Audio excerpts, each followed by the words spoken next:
yung kaguluhan at kawalang direksyon. Hep, saan mo dalahin ang direksyon, Sara Salti? Yung kaguluhan sa Senado ay nagsasalamin ng leadership ng administrasyon.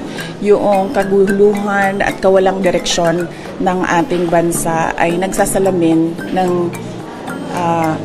kung ano yung klase ng leadership meron ang nakaupo sa palasyo at ng ating administrasyon. Lights, camera, action! Totoo ba?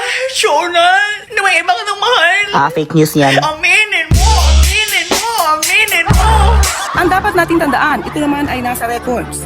Ang putukan na nangyari sa Senado, hindi po ito pinag-utos ng Pangulo.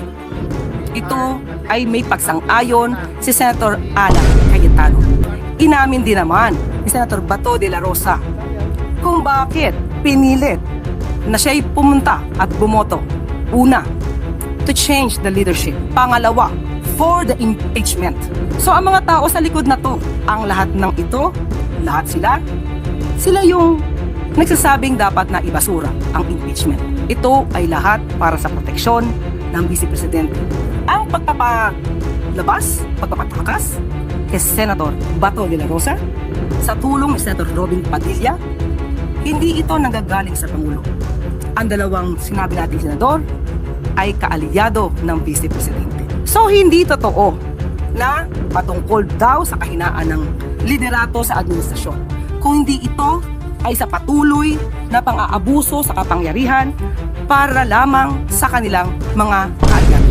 Kasalanan ko ba dahil mga kaibigan ko sila dahil sa pagprotekta nila sa akin? Huwag sana mamihasa sa pagdudungis ng iba para magmukhang biktima sa ating mga mata.